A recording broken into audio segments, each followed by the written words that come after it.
Today, you get a master class on this fantastic dish. Oh yeah. I'm double checking all of my ingredients and the measurements that I do. You know, when I'm developing recipes, I'll sometimes take a recipe that I have for something else and adapt it. That's what I do here.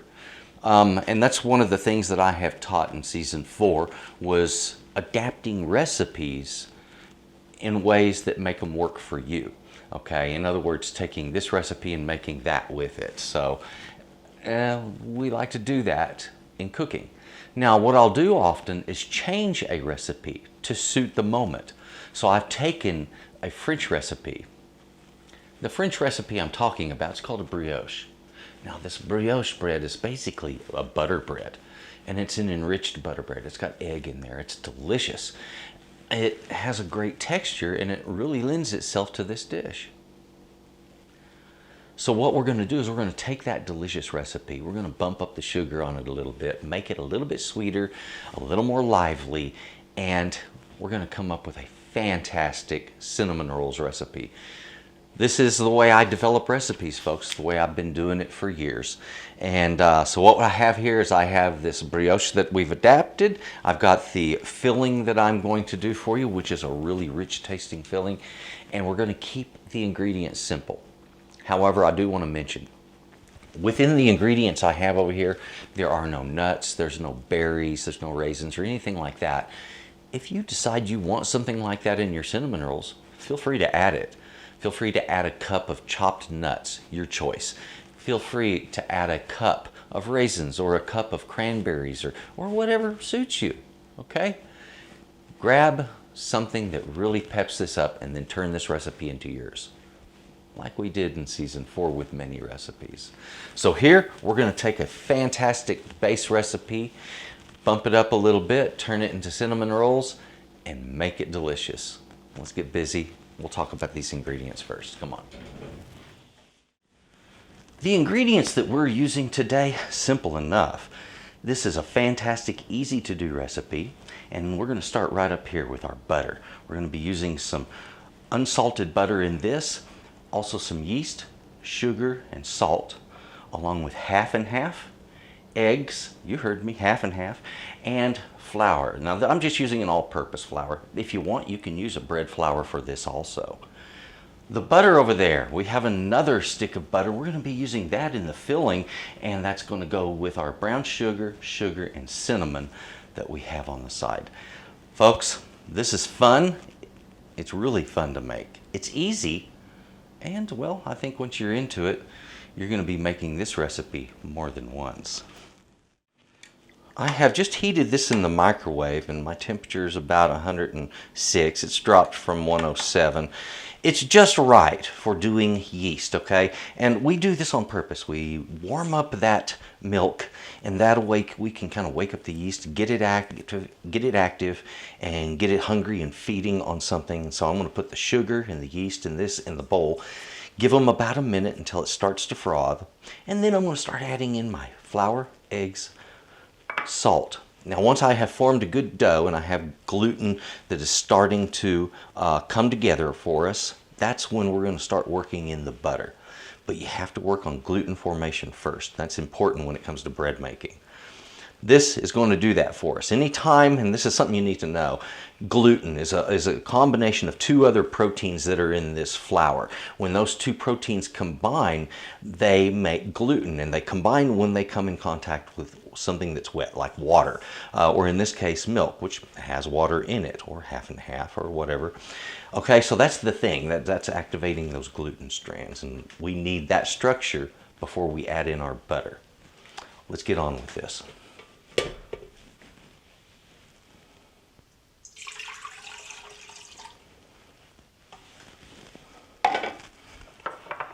Okay, I'm just gonna get my sugar in here. Get my yeast down in here. Now, if your yeast is good and active, you're going to see this foam up right away. And that is something that bread makers and bakers have been doing for a very long time. It's called proofing that yeast. When we proof yeast, it is to find out whether or not it's good or not. We don't want to waste all of our ingredients with a bad batch of yeast. All right, so we check it first. It also allows the yeast to wake up and to basically get ready for doing what it does. There we go.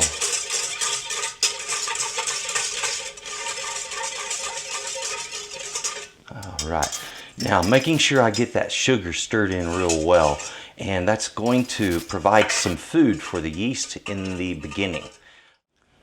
Let's take a look and see what that mixture looks like now. Look at that. You see that foaminess on top? That's what we're talking about. That yeast is very active, folks, okay? So it's ready to be used. And that is a great way to find out right there. You're going to know in short order whether you have good yeast or not. So what we're going to do is we're going to take this and start adding in some flour. What we're going to be doing is making a very soft dough. This is what is referred to as a high hydration dough.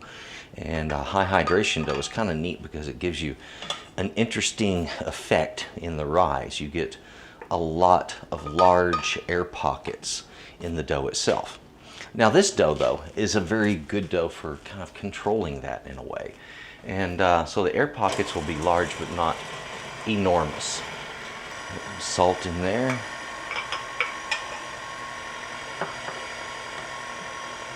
And one at a time, as I'm working in my flour, I'll be adding in my eggs. And so you'll know this is going to make, as I mentioned, a very wet, sticky dough. The handleability would normally be awful. In other words, it would be very hard to handle. However, with the amount of butter we're going to add to it, it really makes the dough very easy to work with. So as you notice, I've been alternating my ingredients. But I haven't put any of the butter in there. Remember, we don't want to do that until after we get all the flour in and basically get our dough formed. Now be patient with this. You want to give it about 4 to 5 minutes to finish working out. And you know, that way you get some of that gluten development before we start adding in that butter. And when we do that, then it turns into this beautiful, soft, smooth, delicate dough. All right, that was about 4 minutes in working it. Okay, so I'm going to hit pause on that. I want to take a look at this. I want you to see it also. And what we have is a nice, very sticky, very elastic quality, and that's very good. Okay, so the stickiness is something that we're actually looking for in the dough. As I mentioned, it's a high hydration dough, so that's what it is. That's the reason it didn't come up into a ball. Now that I have it in this position, I want to go ahead and start with this butter. So we're going to get some in here, and you don't have to feed it all in all at once, okay? Just kind of let it work itself in and do a couple of chunks at a time like that. This will not take long. And yes, it will take it all in. Simply be patient.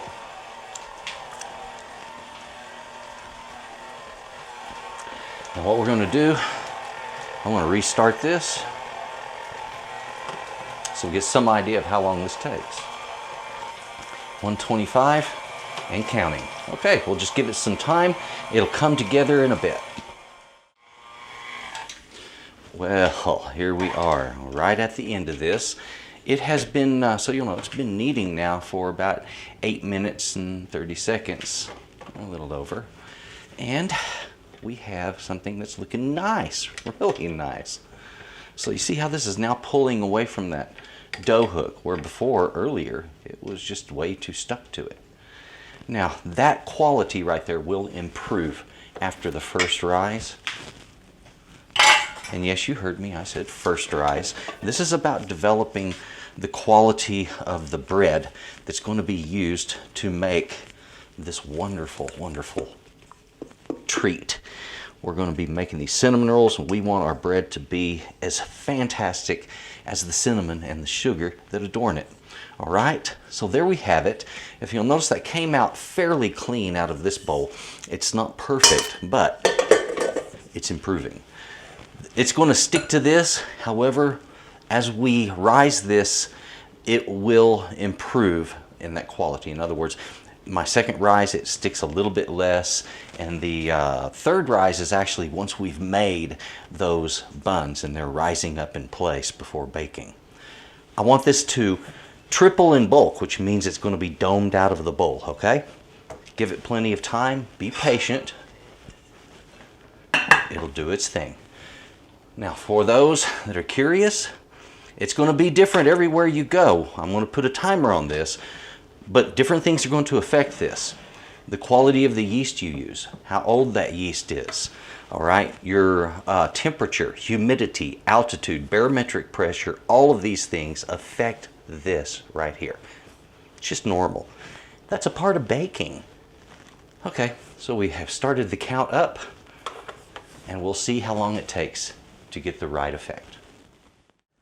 Okay, this has been rising up now for 1 hour and, well, 5 minutes right there, and I'm getting a good rise. I've got about twice the bulk that was in there before, and I want it to dome up a little more. I'm going for almost 3 times the original bulk. The idea here, when we're rising it multiple times, is you're developing character in the bread. You're developing more of these little pockets of air inside there. And the thing of it is the more of those that you can build, and the longer you allow for the gluten to finish developing, the better the bread comes out, the more stretchy, elastic, and the better quality pockets on the inside of it. So that's the reason we rise sometimes 3 times. In this case, it works great. All right, so a little more rise on this.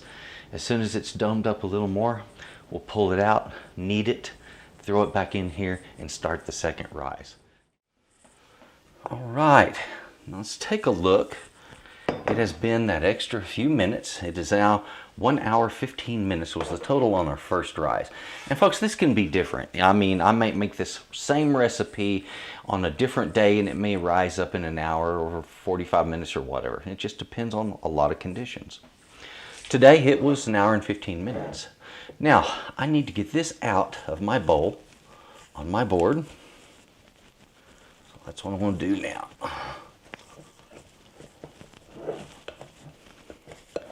Remember, we still have a very high hydration dough here, so it can be a little bit sticky. All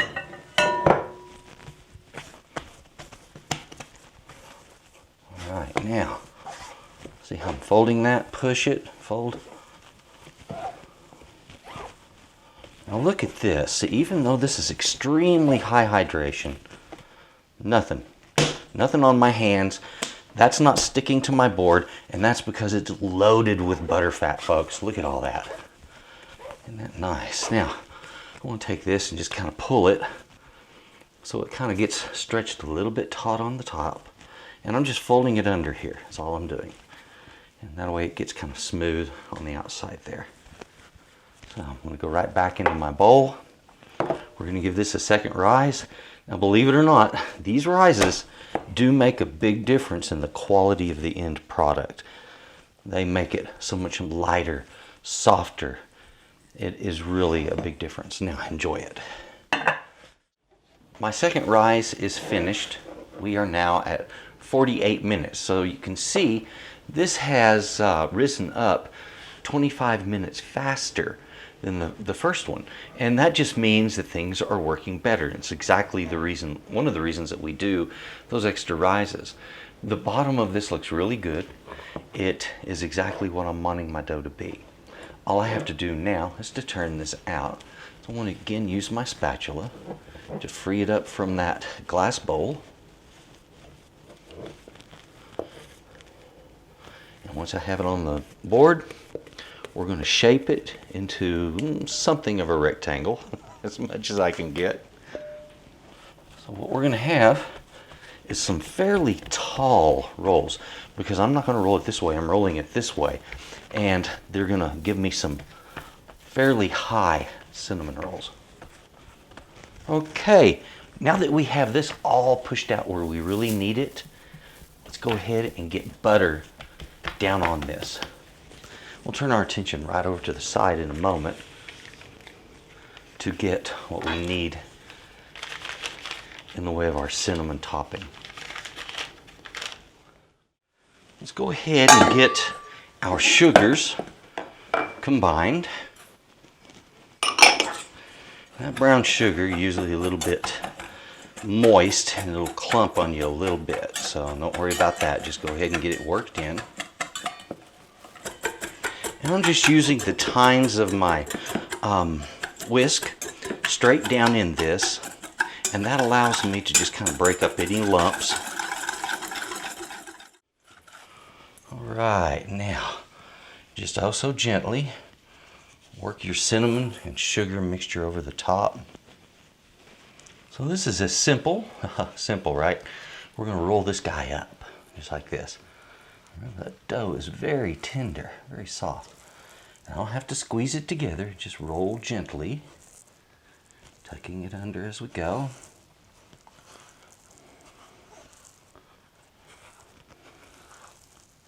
Isn't that beautiful?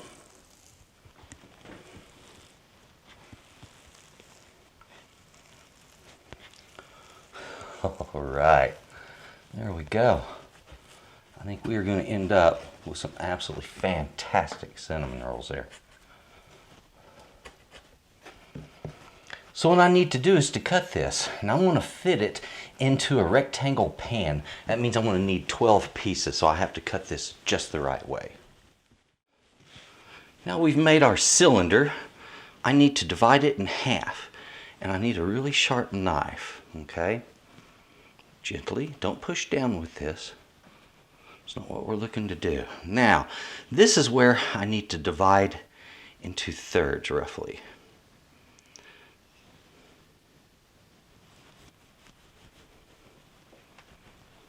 Okay. Right there, and then half each of those. There we are.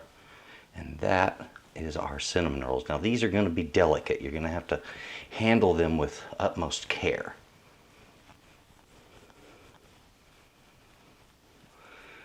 Next thing I need is I need my pan. Here we go. Now my pan, these things are filled with sugar, and when sugar gets hot it melts, and then it melts to the bottom of the pan, it sticks to the pan, and they're no fun to get out. Okay, if you want them to come out perfect, line your pan with parchment. If you're going to serve from the pan, where you can kind of scrape them out with a spatula or something like that, then go ahead and just coat the pan. That's what I'm going to do. Now I'm using a baker's spray, and this is the kind that actually has some flour in it. I'm going to give a good coating on the bottom of this pan. Now the pan itself has a non-stick coat. Folks, I'm going to tell you the truth. I've never had a lot of luck with those, even on the best of pans. There we go. So with these, very, very gently, I'm going to pull those ends up. I'm going to set them right on the center end, right there. And then I'm going to pull the centers. I'm going to put them right here and here. Now you want a little space around these, okay? That's a good thing.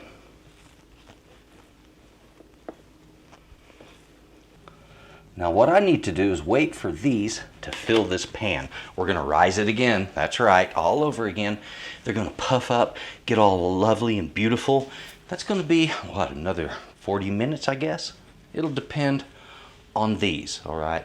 We're going to give it plenty of time. All right, I'm getting ready to put this plastic wrap over it. I want you to take a good close look. They're really coming along nice. They're puffing up well. That yeast is really active and getting at it now.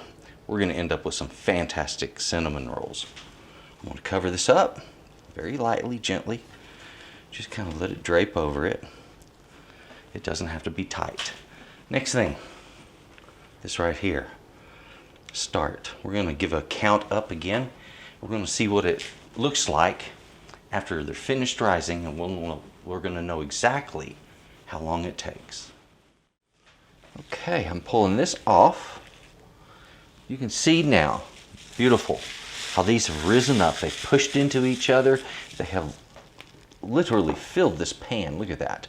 And beautiful, beautiful looking cinnamon rolls. I couldn't have hoped for better. The texture of the bread, I can already tell just from the edges and the porosity of the dough itself that it's going to be a beautiful texture on the inside. These are finished up. They are looking absolutely fantastic. I need to cover the pan with foil for about the first 15 minutes of cooking.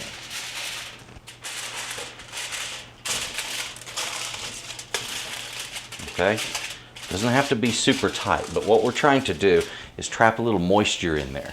And trust me, it does make a difference. So here we go, 375 degrees. 15 minutes, then we remove the foil and finish it up. All right, the timer is up at 15 minutes. Let's go ahead and remove our foil now. Look at that. See, that's the effect we're looking for. Now I can crisp it over on the top. That's going to be good. The quantity of everything that we have used today, let's start back here with our flour. We're using 580 grams of flour. Now folks, that's approximate to 4 1/4 cups. 350 grams of half and half, approximately 1 1/2 cups. I have 2 large eggs. Down here you'll see a stick of butter. That's 113 grams or half a cup. The yeast over here, using 7 grams of yeast for this, and that's equivalent to 1 package of dry yeast. The sugar, I'm using 1/4 cup of sugar, 45 grams. 5 grams of salt, same as same as 1 teaspoon, I'm sorry. There we go, teaspoon of salt, and as I mentioned, that butter, 113 grams. Fantastic tasting bread that this gives us. Our filling over there, we have used 1/2 cup of sugar, 1/2 cup of brown sugar, a tablespoon of cinnamon, and another 113 grams of butter. So the tablespoon of cinnamon, that is 5 grams of cinnamon, 50 grams of brown sugar, and 45 grams of regular sugar. Folks, fantastic recipe. It's been baking up. The kitchen smells wonderful. Now let's take a look at these gorgeous rolls. Oh yes, let's take a look at this. Oh, that looks beautifully browned on top. Yeah, test that. Okay, and that's what we're looking for, is that hollow thump. Same way that you get on bread, okay? Now here's the thing, this has got a lot of sugar that has seeped out, it's against the pan, and these things are going to end up being stuck, okay? So if you want this out of the pan, you've got to turn it out now, right when it first comes out of that oven. All right, otherwise, I recommend leave it in the pan and glaze it that way after it cools. If you want to do a hot glaze, you can. It will seep down into the rolls more, okay? All right, now let's take a look and see about doing that inversion.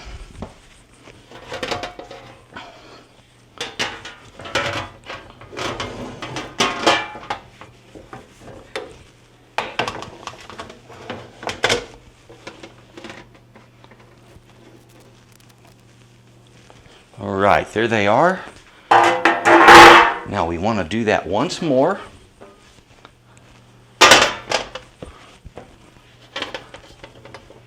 There we go. Boom. And there they are. That, folks, is how you remove that from that pan. They're all going to pull apart nice and easy now, and all we have to do is cool this down, and we got the world's best cinnamon rolls right there. Now, whether you go ahead and glaze these now while they're hot or cool it, that's your choice. If you're wanting the glaze to set up more on top, then you're really going to need to let them cool. Otherwise, that glaze is going to penetrate, just melt right into that. All right, so not hard to do, and it'll do that a little bit anyway. I just want to control how much. I have here our confectioner sugar and some heavy cream. We're going to make our glaze now. And I broke out these measuring spoons for one reason. I want you to realize that making a glaze doesn't really require just a whole lot of cream. All right, now I'm using for this heavy cream.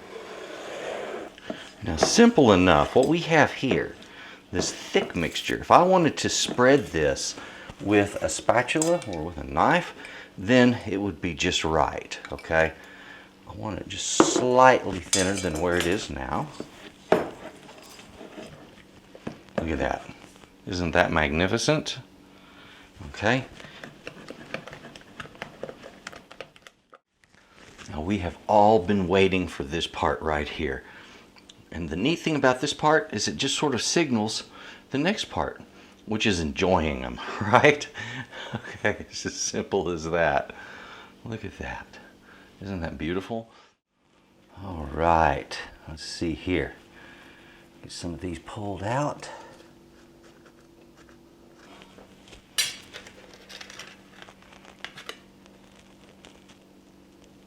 Oh, look at that.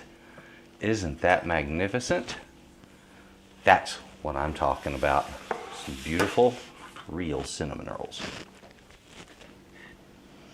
It's been a fun day cooking. I want to say this. These, oh, the texture in them is just incredible. Look at this. Oh man.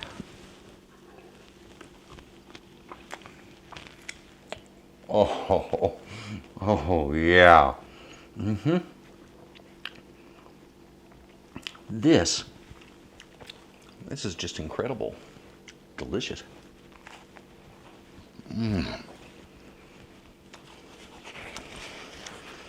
I guarantee you, you make this, do it the way I did it, you're going to have some of the best cinnamon rolls you'll ever eat in your life. That's flat delicious. Thank you very much for watching. Look right down below here in the description box. You're going to see some links there. I've got a link to Texas Cooking Today, of course, and that's, wow. You got over 600 episodes of great cooking recipes. And I also have a link there to my website. That's where you get the recipes printed, beautiful. I have other products there, some artwork that I do. Please take a look at that, and thank you very much. Folks, if you haven't subscribed, please do so. Click the like button, drop a comment down below. If you have any requests, I'd love to hear them. Thank you for watching. Bye-bye.